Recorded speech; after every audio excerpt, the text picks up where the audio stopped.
Қос тағдыр. Мемлекеттік гранттың енді ғана бөлініп жатқан кезі.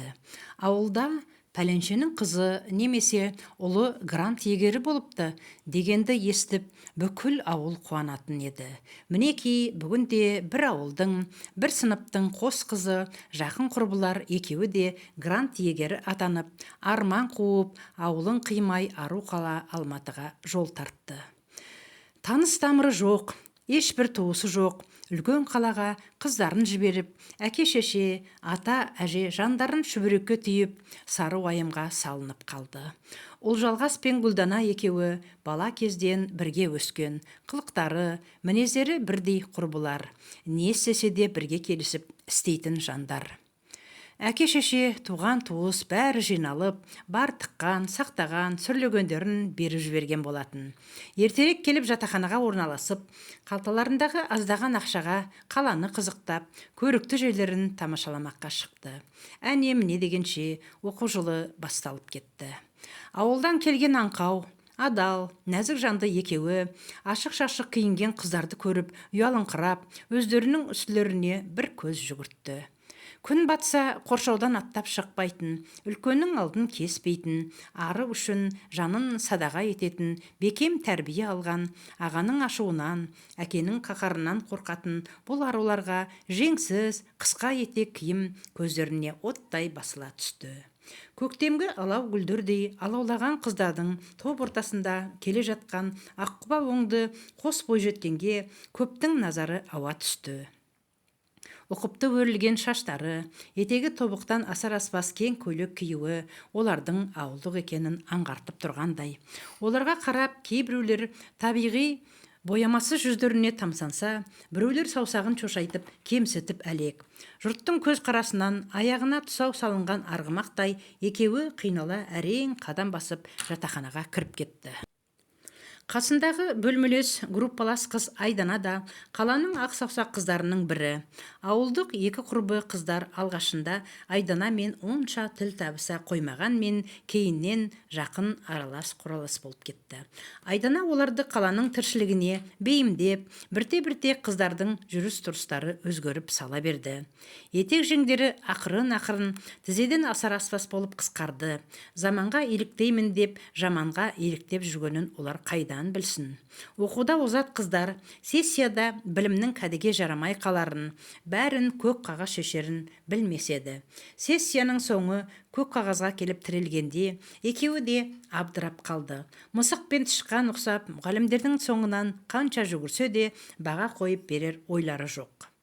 Олардың көкейін тесіп тұрған көк қағаз екенін білсе де, бұл қыздардың әр қайсысына берер ақшалары жоқ еді. Ауылдағы мал, егін шаруашылығымен айналысатын әке-шешесінің онсыз да жағдайлары мәз емес. Қос құрбы сабақтан соң жұмыс іздеп шығып, дәмханаға даяшы болып жұмысқа орналасты. Әйтеуір шапқылап жүріп, сессиясын жапса да, күнделікті қалталарына аз-маз ақша түсіп үйренген екеуі жұмыстарын тоқтатпай жалғастыра берді. Артылған ақшаға қыдырып, сырттан тамақтанып, қалалық адамдардай күн кешіп жүрді. Сонда да жұрт оларды ауылдық деп кемсітуді доғарған жоқ. Гүлдана, Ұлжалғас, бүгін кешкісін қыздар клубқа барғалы жатыр. Сендері барасыңдар ма? Жоқ, біз онда жерге барып көрген адам емеспіз, барғымыз келмейді де. Ой, қойыңдаршы, сендер де осылай артқа шегіне берсеңдер, жұрт сендерді мазақ етуді тоқтатпайды. Мен қатты қысыламын, оның үстіне киетін тәуір киімім жоқ. Ол жағынан алаңдамаңдар, мен бере тұрамын. Қос құрбы Айдананың ашық-шашық, жартылай жалаңаш киімдерін киіп, Айдана аздап оларды әрлеп, сәндеп те берді. Өмірлерінде бетіне бояу тимеген қос құрбы айнаға қарап, өз-өздеріне тамсанып, көріктеріне көздері тоймай, мәз-майран болып клубқа барды. Ой, бір шекелерінен тер бұрқырап шыққанша билеп, шаршап, әлі құрып, биік өкше аяқ киімді қолдарына ұстап, сүйретіле жатақханаға әрең жетті. Қалай қыздар, бүгінгі кеш сендерге ұнады ма? Ой, құрсын, несін айтайын, өмірімде мұндай көңілді күн болмаған шығар.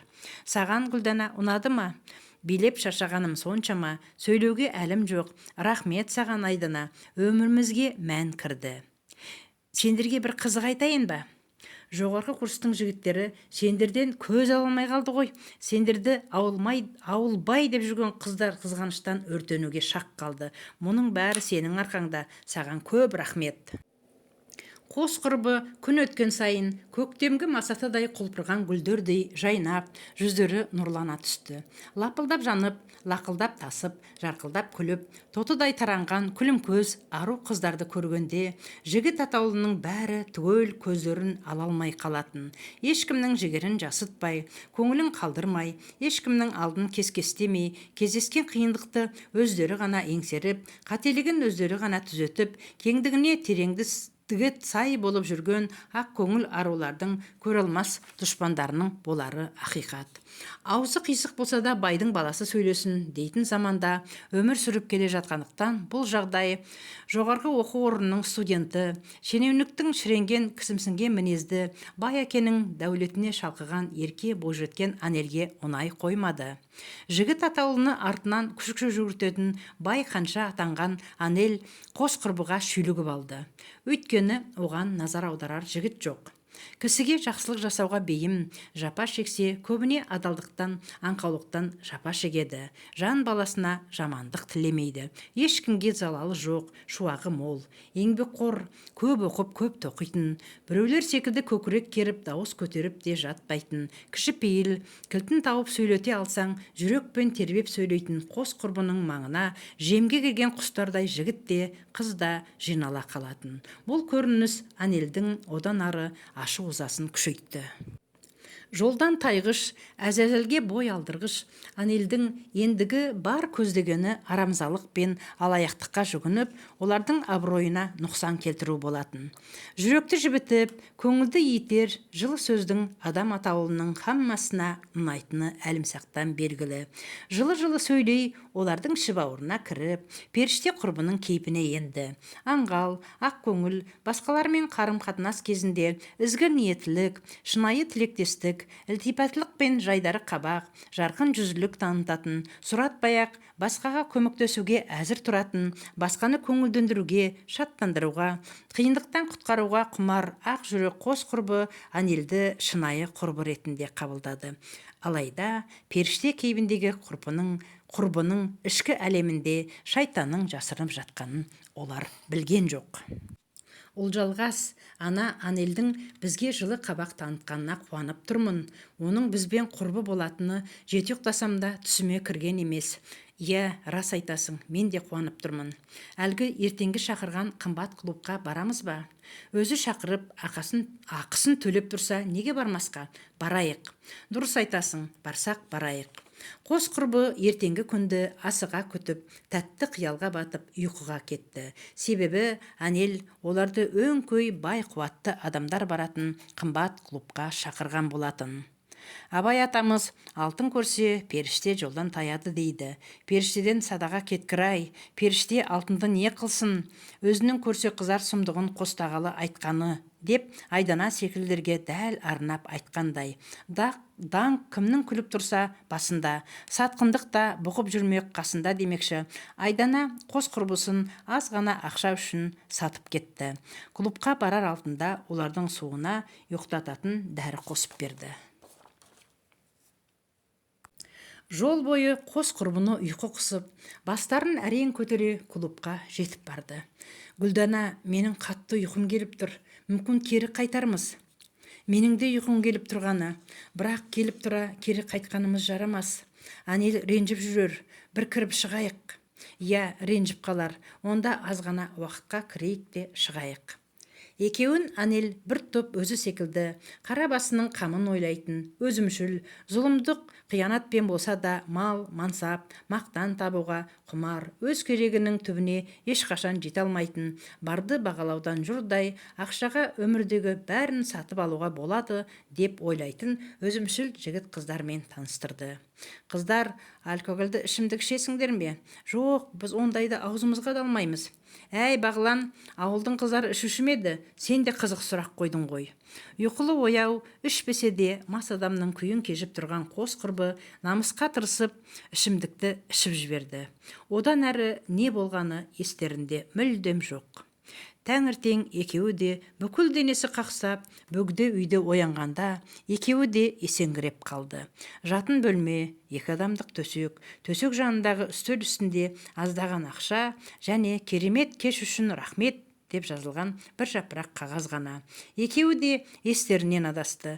Тоқтамай 1 сағат сумен қоса көз жастарына шомылды.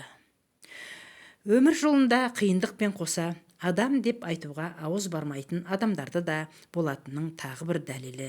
Шариғаттағы өзіңе қол жұмсаудың үкімі ауыр екенін жақсы білетін қос құрбы бұл жолды таңдай алмады.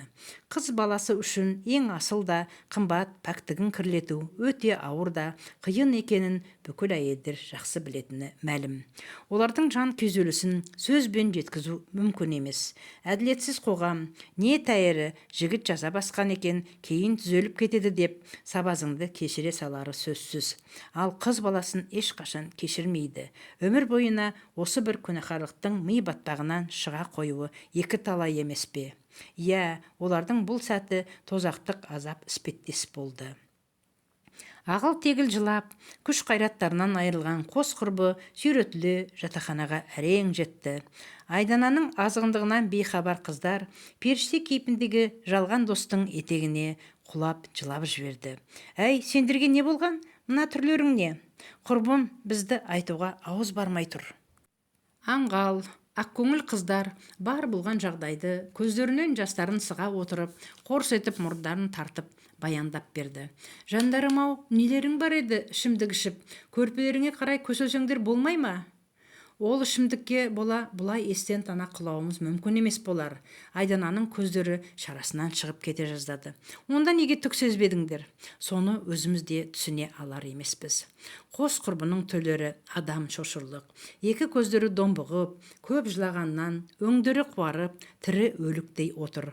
Домбығып ісіп кеткен екі көздерін жұмып, бір сәт әзер ұйықтады. Бойындағы бар күш қайраттарын жинап, сүйемдеп болса да сүйретіліп, оқу ғимаратына қарай жол тартты. Әншейінде оларды көрген бойда қолдарын сермеп, езу тартып, алыстан сәлемін жолдайтын құрбы достары олардан теріс айналды. Бір топ нөкерін ертіп алдынан Анел шыға келді. Қыздар, қалайсыңдар? Кешегі түндерің қалай, көңілді өтті ме? Не деп тұрсың? Қойшы, білмегендей болмаңдаршы. Сендердің қызғымар жігіттердің қойында кеткендеріңді бәрі көрді. Не дейсің? Анел, айттым ғой саған, ауылдан келген мұндай салдақылар басқа осылай ақша табады. Иә, Анел, біз саған олармен досаспа деп ескерттік емес пе? Қыздар, онсыз да ашудан жарылардай болып тұрмыз. Білмей жатып жала жабуды доғарыңдар. Неге ашуланасың? Әлде жігіттер аз төледі ме? Доғарыңдар деймін. Доғармасақ қайтесің? Мен саған көрсетемін. Қыздар шаш жуса төбелесе кетті. Жылап-жылап таусылған, алғаш рет ішімдік ішкен қос құрбы әлсізденіп, тобырдың астында аяққа тапталды. Анелдің діттегені де осы болатын. Онсыз да ашулы қыздардың ызасына тиіп, алғашқы болып төбелесті бастауын күткен еді. Көздегеніне жетіп, жөніне кете барды. Әбден күйзеліске түскен қыздардың сабақ үлгерімдері нашарлап, гранттан құлап, ақылы бөлімге ауыстырылды. Алайда оларда оқу ақысын төлейтін ақша қайдан болсын? Әке-шешеңе айталмасы белгілі. Қалай ақталады? Не деп түсіндіреді? Жұмыс істеп ақысын төлеуге тырысқанмен шамалары жетпеді. Оқудан бір жола шығарылып, жатақханадан қуылып, далада қалды. Түн ортасы, аштан жаурап, жасынып отырған қыздарға қорған болар жан табылғаны, оларды қуантып өмірге қайтарғандай болды. Әй қыздар, мына отырыстарың не? Үйлеріңе қайтыңдар. Түн ортасында көшеде жүру қауіпті. Үйіміз болса барар едік қой әпке. Өй-бу, үйлерің жоқ па? Бұл жақта тұрмайсыңдар ма? Өмірден опық жесе де, ауыздары күймеген қос құрбы бейтаныс әйелге өз өмірлерін жіпке тізгендей баяндап берді. Ендеше менімен бірге менің үйіме жүріңдер. Рас айтасыз ба? Әрине рас. Сендер ақша жинап, ауылдарыңа қайтқанша менің үйімде бола тұрыңдар. Қыздар қуана келісіп, өздері мүлдем танымайтын, бұрын соңды көрмеген бөгде әйелдің жетегіне еріп кете берді. Қос құрбы жуынып, бөгде әйел берген киімдерді киіп, тоя тамақтанып, шаршап ұйықтап қалды. Түске таяу оянып, жұмыс іздемек болып сыртқа шығуға дайындық жасап жатты. Бөгде әйел кіріп келіп, хал жағдайларын сұрады. Қыздар, қалай? Жақсы демалдыңдар ма? Жүздеріңе қан жүгіріп қалыпты. Я, сізге көп рахмет. Алла разы болсын. Бір жаққа жиналдыңдар ма? Жұмыс іздеп қайтсақ деп едік. Жұмыс? Қыздар, мен сендерге тамақ, жылы, мамықтай жұмсақ төсек бердім. Судың да сұрауы болады емес пе? Мұның бәрінің өтеуі бар деп ойламайсыңдар ма? Жұмыс тауып істесек ақысын төлейміз. Маған сендердің ақшаларың қажет емес. Олай болса қалай өтейміз? Бізден сізге не қажет? Маған сендер қажетсіңдер. Кәне менімен бірге жүріңдер. Қос құрбы түк түсін алмай, әлгі әйелдің соңынан еріп жүрді. Ұзыннан ұзақ, әрі 2 метр сайын бір бөлменің есіктері. Қайда, неге бара жатқандарын түсіне алар емес. Соңғы есікке барып тоқталды. Есікті ашқан кезде құрбылардың көздері шарасынан шығып кете жаздады. Міне, мына қыздардың бәріне сендер секілді ішерге ас, төсек орын бергемін. Бірақ бұл қыздар бұл жерде неге жиналып отыр? Өтемін өтеп отыр. Сонда қалай? Түсінбедік. Сания сендерге бәрін түсіндіреді. Сания, қане, мына қыздарды күтіп ал. Құп болады, ханым. Іштен денесі ірі, бойы ұзын бір қыз шығып, құрбыларды жұлқылай ішке кіргізді. Ей қыз, мұның не? Тез жібер бізді. Әйтпесе не істейсің? Қане көрсет өнеріңді. Ұлжалғас дәу денелі қызға қарай қол көтермек болып еді. Әлгі дәу қыз Ұлжалғастың тамағынан қысып, буындырып өлтіруге сәл қалды. Әлін білмеген әлек деген, мына қыздардың бәрі менің бұйрығыммен отырып тұрады. Сендер де маған бағынышты боласыңдар. Бағынбасаңдар, сендерге тозақтың азабы қалай боларын көрсетемін. Қос құрбы өздерінің қандай тазаққа тап болғанын түсінгендей болды. Сендердің бұларың не? Ардан бездіңдер ме? Әке шеше, аға, әпке, туған туыстарың жоқ па? Қыз баланың ең қымбат құндылығы ары емес пе? Жанымды алсаң да арыма кір келтірме дейтін ұғымды ұстанатын қазақ қыздары емеспіз бе? Бәріміз мен қазақ қызымын деген үлкен атқа лайықпыз ба деген сауал қойып көрейікші. Қазақта қыз баласы ұяңда инабатты сыпайы болған, ер адамға тік қарамаған, жүріс-тұрысы салмақты болып, сызылып, сыпайы қозғалған, орынсыз жыртыңдап күлмеген, ешкімнің сөзін бөлмеген, етегі ұзын кең көйлек киген, жөнсіз әдепсіз сөйлемеген, кісінің алдын кесіп өтпеген, дауыс көтермей бәсең дауыспен сөйлеген, кешкілік жалғыз жүрмеген, суық жүріс суман қылыққа бармаған, өтірік өсек айтпаған, бұраңдап қылымсымаған, салт дәстүрден аттымаған, ішімдік ішпеген, шылым шекпеген, тәкаппарлыққа жол бермеген, үлкен күшіні сыйлаған, шектен тыс боянбаған. Мінекей қазақ қызы осындай болған. Иә, бәріміздің де бойымыздан ол қасиеттер толығымен табыла қоймас, дегенмен әлі де өзгеруге болады. Ей қыздар, бұл жер сендерге дәрісхана емес, өшіріңдер үндеріңді, қазақ деп миды ашытпаңдар. Қазақ жерінде, қазақ елінде қазақ болып туылсаң, бұл атауды сыйламауға қақың жоқ. Біз мұсылман болғандықтан ең алдымен өз арымыз бен намысымызды биік ұстауға тиіспіз. Мұсылман, қазақ деп неменеге басты ауыртып тұрсыңдар? Сендер де біздей болмасаңдар, бастық бұл жерге сендерді алып келмес еді. Жоқ, сендер мен біздің айырмашылығымыз жер мен көктей. Біз бір рет қана еріксіз түрде арымызды таптауға жол бердік. Бірақ енді басымызды шапса да оған жол бермеспіз. Арымның жолында жаным садаға кетсін. Ал сендер өз еріктерің мен арыларыңды таптап жүрген, кеудесінде жаны жоқ, жай қуыршақсыңдар. Егер кеуделеріңде жүректерің болса, бұлай жүрмес едіңдер. Қыздар дауласып тұрғанда, әлгі бөгді әйелмен қоса жас жігіттердің дауысы естілді. Әпке, бүгін бізге жап-жас қаймағы алынбаған қыздарды тауып қоямын деп уәде беріп едіңіз. Уәдеде тұрдыңыз ба? Інішек, мен қашан сөзімде тұрмап едім. Мінекей олар. Ұлжалғас Гүлданаға қарағанда кішкене еті тірі болатын. Бөгді әйел есікті ашқанға дейін өзімен қоса Гүлдананың жүзін ұзын қолаң шаштарымен бүркеп үлгірді. Өйткені ол бұл дауысты есіне түсірді. Бұл сол күні ұйқы дәрінің күшінде жатқанда арын таптап пәктігінен айырған жігіттердің дауысы болатын. О, міне нағыз бақыт, фигуралары аттай екен. Сіз уәдеде тұрсаңыз, біз де өз міндетімізді атқарайық. Мінекей уәде еткен сумма. Ал қыздар, жүріңдер. байдың ерке балалары қос құрбының қолынан ұстап бөлмеге қарай сүйрей бастады. Гүлдана қарсыласып айғай сала бастады. Олжалғас қолынан қысып белгі беріп түсіндіруге тырысты. Гүлдана да бірдеңе түсінгендей қарсыласуды доғарып үндемей еріп отырды. Төртеуі бір бөлмеге кірді. Жүзін ашып көздеріне тік қараған қыздарды көргенде ерке жігіттердің зәрелері зәр түбіне кетті. Не болды? Неге сонша қорқтыңдар? Сендер әлгі? Иә, сендер арын таптаған қыздармыз. Сендердің арқаларыңда оқудан қуылып, мына бір тозаққа тап болдық. Алла тағала тілеуімізді қабыл етіп, сендерге өз қателіктеріңді түзеуге мүмкіндік беріп, сендерді осында жіберген секілдер. Не айтып тұрсыңдар? Олжалғас бөлмеде тұрған ішімдіктің бөтелкесін қабырғаға ұрып сындырды. Үлкендеу сынығын алып, абдырап тұрған жігіттердің біреуінің мойнына жармаса кетті. Гүлдана жүгіре қашып, Олжалғастың артына тығылды. Қимылдаушы болмаңдар, әйтпесе осып жіберемін. Өлсем өліп, қамалсам қамалып кетейін. Есесіне мына әлем біреу болса да сендей оңбағаннан тазарып қалады. Жібер! Жаның тәтті ме?